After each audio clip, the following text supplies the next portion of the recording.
Bon, bah me revoilà parce que j'ai coupé la vidéo. Donc, et comme je ne sais pas comment on raccorde deux vidéos, bah écoutez, j'en refais une. Donc, je fais maintenant une guidance pour les prénoms. Alors, j'ai tiré les lettres sur la vidéo d'avant, mais au lieu de mettre en pause, j'ai coupé. Donc, maintenant, pour ceux qui ne me connaissent pas, bonjour, hein, parce que là, du coup, j'avais commencé une vidéo. Je fais des tirages pour les prénoms, une guidance là intemporelle, et j'ai tiré des lettres. Je vais donc faire une guidance pour les prénoms qui commencent par L, U, S, F, R, V et N. Voilà, parce que j'avais fait une première guidance où j'expliquais tout ça, que j'allais faire une guidance en fonction des initiales de vos prénoms. Donc j'ai mis une première vidéo. Et comme j'ai pas fait le job correctement, je suis obligée de repartir sur une deuxième vidéo. Donc du coup, je crois que je vais faire 4 vidéos différentes avec les différentes initiales des prénoms. Ce sera plus simple. Donc pour ceux qui me découvrent et qui ne me connaissent pas encore, je m'appelle Valérie. Je suis en Loire-Atlantique, je suis énergéticienne, je suis massothérapeute, je propose également des guidances spirituelles. Voilà. Et donc là, je vais préparer les cartes. Donc là, je vais faire une pause que je vais reprendre après. Je prépare votre guidance et je reviens. À tout de suite. Allez, on continue. Donc pour les prénoms dont les lettres initiales commencent par L, U, S, F, R, V, N. Voilà, on va démarrer tout de suite votre guidance. Très bien. Alors, nous allons regarder ce qui va arriver de l'extérieur et qui va avoir des influences, bien sûr. L'énergie que vous ne pouvez pas contrôler, hein, puisqu'elle va arriver de l'extérieur pour vous. Nous avons... Ah ah! Excellent les amis, nous avons le soleil. Et c'est très drôle parce que c'est l'énergie qui est ressortie aussi pour le groupe d'avant. Voilà, donc il y a beaucoup de joie, beaucoup de bonheur, beaucoup de lumière qui arrive à vous là maintenant, on va dire d'ici 15 jours à peu près, donc début octobre. Voilà, là ça va être vos énergies, l'énergie qui arrive de l'extérieur. Donc on voit qu'il va y avoir des bonnes nouvelles, on voit que peut-être même des bons partenariats, des bonnes collaborations, une bonne entente à la maison avec votre partenaire, une bonne entente avec vos enfants. En tout cas, on voit que le soleil brille et que voilà, ce qui arrive de l'extérieur, c'est vraiment du positif. Ensuite, on va regarder quelles vont être vos énergies à vous. Le fou, voilà. Alors avec l'énergie du fou, on a un nouveau départ, hein, bien sûr. C'est le chiffre 0. On est un peu en début de cycle et en fin de cycle. C'est une période où voilà, on part sur quelque chose dont on ne connaît pas encore les tenants et les aboutissants. Il y a une grande part d'inconnu avec ce fou. En même temps, on voit qu'il tient un cristal de roche dans la main. Cette femme tient un cristal de roche. Elle se retient juste avec quelque chose là. Si elle lâche, eh bien, elle tombe dans le vide. Donc, on vous incite ici dans vos énergies à prendre peut-être des risques, à oser de nouvelles aventures. Il y a une question de nouveau départ, il y a une question aussi de vivre l'instant présent, hein, puisque le fou, voilà, il laisse le passé derrière lui pour partir, pour faire le grand saut quelque part. On coupe tout, on laisse son passé, on ne sait pas encore de quoi sera fait demain, mais peu importe, on lâche prise et on y va. Ok, belles énergies. Maintenant, la deuxième, c'est l'as de couple, donc qui confirme avec ce chiffre 1 que vous êtes bien dans un nouveau départ, mais un nouveau départ pour vous, un nouveau départ qui va être centré sur vous. Vous allez vous prioriser. C'est aussi le message qu'on avait pour le groupe d'avant, que vous allez devoir penser à vous, enfin pas devoir d'ailleurs, que vous allez penser à vous. Moi, j'ai envie de vous dire. Peut-être justement parce que il est temps de penser à vous. On voit qu'il y a quelque chose qui prend fin, il y a une forme de séparation aussi de quelque chose avec ce fou pour aller vers davantage de bonheur, de joie. Vous allez vraiment vous centrer dans votre cœur pour prendre un nouveau départ, une nouvelle direction. quelle qu'elle soit, hein. Ça peut être au niveau professionnel, ça peut être au niveau sentimental. On va développer, on va voir quelles sont les énergies qui vont venir ensuite et qui nous donneront peut-être une autre orientation. Mais en tout cas, vous êtes dans votre cœur, vous vous écoutez. Euh, vous allez suivre vos désirs les plus profonds, vraiment, ce qui vous nourrit. Vous avez envie d'être à l'écoute de tout ça. Alors ensuite, nous allons justement regarder un petit peu vers quoi vous voulez aller, quels sont vos objectifs. Le 9 de bâton. Alors, avec le 9 de bâton, on est un peu dans la résilience, hein, c'est-à-dire qu'on lâche rien. On a beaucoup travaillé, on a eu beaucoup de fatigue, on a beaucoup donné et on n'a pas encore vraiment récolté. Voilà, on se donne encore beaucoup de mal, on est fatigué, on est usé, mais on lâche rien, on veut aller jusqu'au bout, on tient bon quelque part avec le 9 de bâton. On a une énergie qui nous pousse, hein, on est quand même dans le feu ici, hein, on est quand même dans l'énergie de l'action, du feu et de la passion. Il y a quelque chose qui vous pousse, une passion qui vous pousse à aller vers votre cœur justement. C'est peut-être un travail qui vous tient à cœur, qui vous anime, qui est là depuis un moment, vous donnez beaucoup et vous voulez enfin récolter. Ou c'est une nouvelle entreprise, vous vous lancez dans l'entrepreneuriat, vous vous lancez dans quelque chose de nouveau, vous avez tout mis en place et il vous reste encore des petites choses à mettre au point, à finaliser. Voilà, c'est cette énergie-là avec le 9 de bâton, hein. D'accord. Très bien. Alors, qu'est-ce qui va vous aider justement? Qu'est-ce qui va vous soutenir dans cette énergie du 9 de bâton? On a le cavalier d'épée et on a le pendu.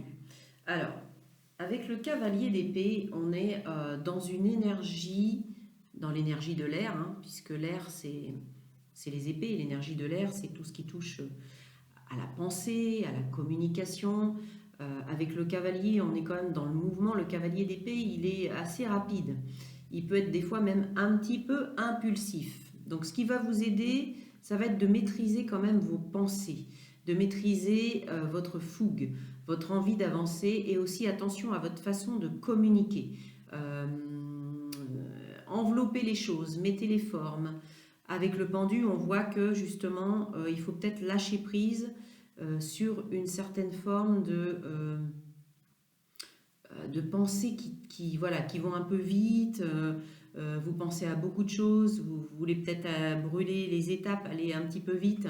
Et avec le pendu, on vous dit attendez, réfléchissez, changez peut-être votre manière de penser, votre manière de voir les choses. Il y a peut-être un angle différent à aborder qui vous permettrait d'être plus efficace. Ça peut être dans votre façon de communiquer. Voilà, donc il y a peut-être quelque chose à réfléchir par rapport à ça, à calmer un petit peu votre ardeur pour voir les choses différemment et à accepter que la situation n'avance peut-être pas non plus aussi vite que vous voulez et aussi à changer donc votre façon de percevoir les choses. Ok. Ensuite, on va voir le challenge. Qu'est-ce qui va être votre challenge principal? Le 6 de bâton. Ok. Avec le 6 de bâton, on est dans la récolte, hein. On est dans les honneurs, dans la victoire, dans les bonnes nouvelles. Il y a quelque chose de très positif là-dedans.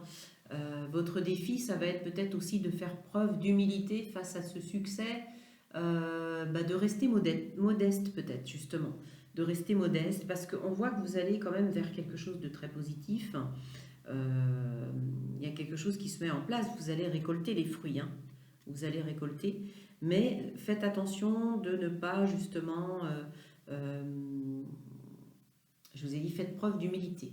Voilà, on reste modeste dans sa victoire. C'est ça un petit peu le défi. C'est que vous allez gagner, vous allez être gagnant là-dedans. Vous allez aboutir au succès. Et attention à la façon dont vous allez communiquer après justement par rapport à ça. Restez quand même les pieds sur terre. Au niveau de votre vie amoureuse, votre vie sentimentale, comment ça se passe? Ok, on a le 3 d'épée, donc c'est pas terrible. Il y a quelque chose qui est venu vous atteindre profondément. Il y a des blessures au niveau du cœur. Donc, C'est la vie sentimentale, ça peut être relationnel, ça peut être avec un partenaire ou une partenaire de vie, ça peut être avec un très bon ami ou une très bonne amie, mais on voit qu'ici il y a des blessures. Il y a peut-être eu une blessure de trahison, une blessure de rejet, d'abandon. On voit que votre cœur a saigné, quoi. Voilà, il y a une guérison qui va devoir s'opérer. Et qu'est-ce qu'on a en complément? Ouais, on a quand même, vous voyez ici, on a cette notion. Et là, on est dans les épées, et ici, on trouve un poignard quelque part. On voit que quelque chose vous a atteint. Euh, Ce que j'entends ici, c'est peut-être que vous avez donné beaucoup à quelqu'un qui ne méritait pas. Vous vous êtes sacrifié, vous vous êtes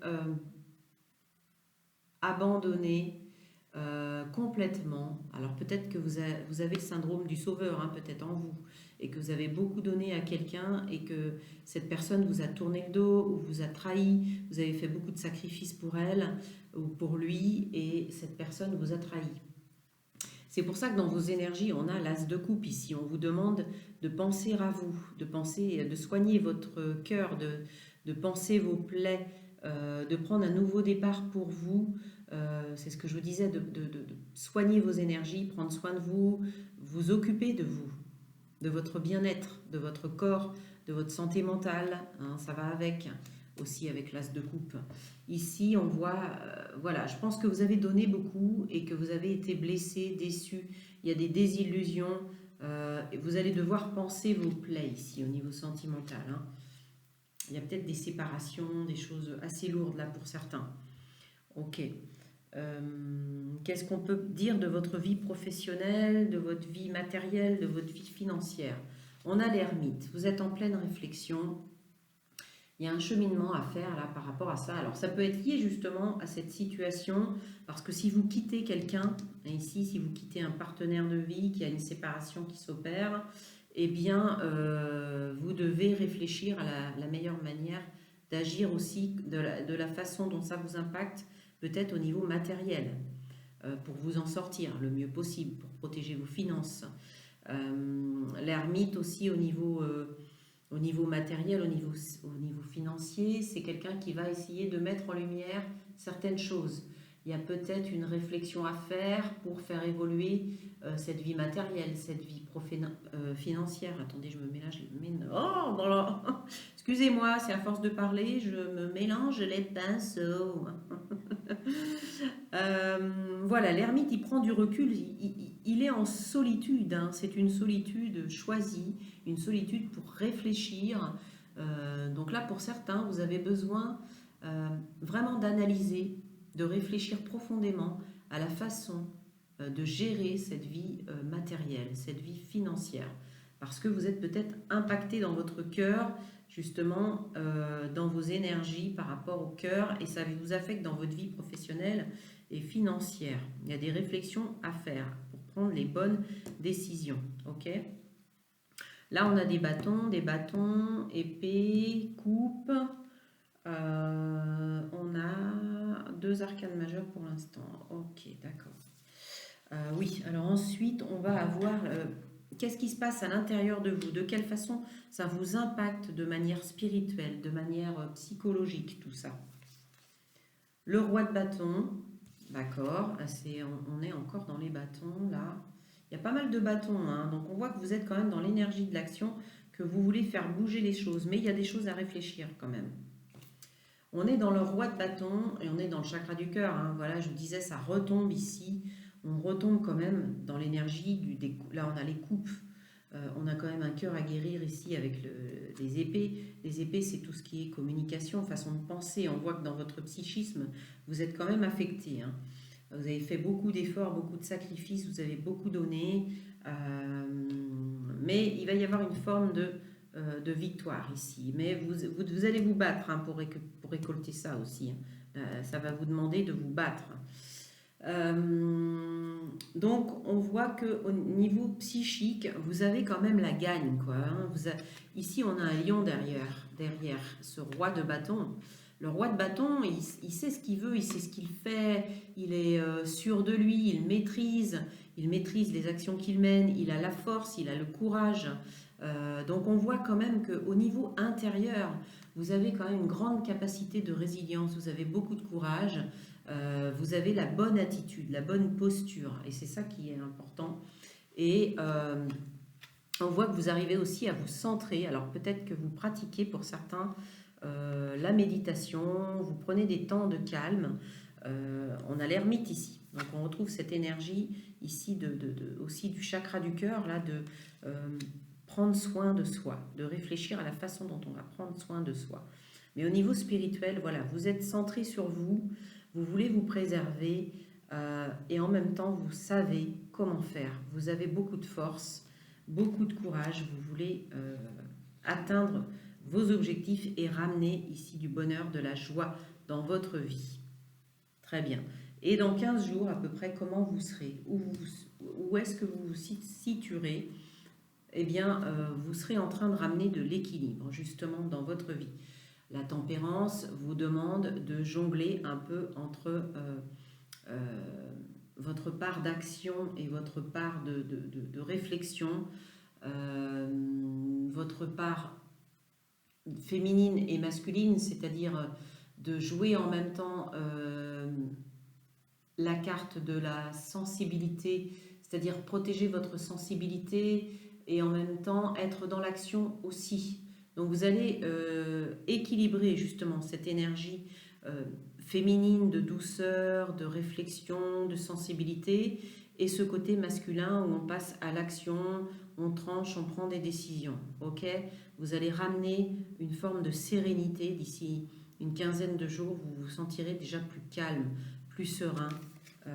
Très bien, c'est super. On va avancer pour avoir les conseils des guides justement par rapport à votre guidance. Très bien, on va prendre une première carte avec l'oracle à haute vibration. Quels sont les conseils des guides pour vous? Pour les prénoms, on commence par L, U, S, F, R, V, I, N. Très bien. Quels sont... Votre défi, ça va être d'arriver à la victoire en vous battant quand même. Vous allez devoir continuer à faire vos preuves, mais vous n'allez rien lâcher. On voit que vous avez beaucoup de force, de capacité de résilience, vous allez réfléchir, vous allez vous préserver, faire attention à vous, vous donner la priorité, même s'il y a un petit peu cette idée d'être entre deux avec le fou. Voilà, on lâche un passé pour aller vers quelque chose dont on ne connaît pas encore tous les tenants et les aboutissants, mais avec le pendu, on lâche prise. Et on maîtrise quand même sa fougue, ses pensées. On ne brûle pas les étapes, on ne va pas trop vite. Ok. Oracle à haute vibration, un petit conseil. Voilà, conseil des guides. Un petit conseil de l'oracle des licornes magiques. Voilà, j'en ai une qui est tombée, c'est la même que pour l'autre groupe. Hein. Il y a quand même voilà, des messages qui reviennent de façon récurrente. On vous dit de ne pas aller trop vite, un pas à la fois. Je vais revenir dessus, mais je voulais finir de tirer toutes les cartes conseils. Comme elle s'est retournée, ben, je l'ai laissé retourner. Avec le cavalier d'épée et le pendu, je vous l'ai dit, hein, ça vous demande de lâcher prise aussi sur vos actions, de ne pas vouloir aller trop vite. Allez, le conseil de l'oracle des signes de Anne Tufigo. Alors, un petit signe. Voilà pour vous. Et on va terminer par un dernier message avec message de vie. Message de vie. Quel est le message pour ce groupe? Le message pour ce groupe. Le message pour ce groupe. Ici, d'accord. Très bien. Alors, nous avons la carte, l'abondance t'appelle. Donc, on voit que quelque chose est en train de changer. On prend des risques, on se jette un peu dans le vide, mais on réfléchit, on met en place des choses. Un pas à la fois, on vous dit que vous allez récolter l'abondance.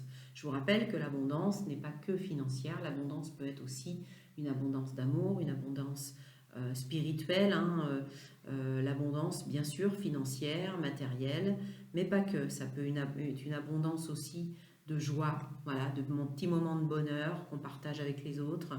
Ça peut prendre plusieurs formes, l'abondance. Et ici, on vous dit un pas à la fois, donc de ne pas brûler les étapes. Je vous l'ai déjà dit, de ne pas vouloir aller trop vite.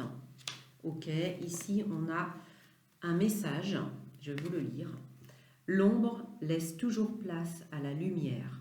L'univers ouvre les cœurs et chasse les rancœurs pour faire triompher la paix.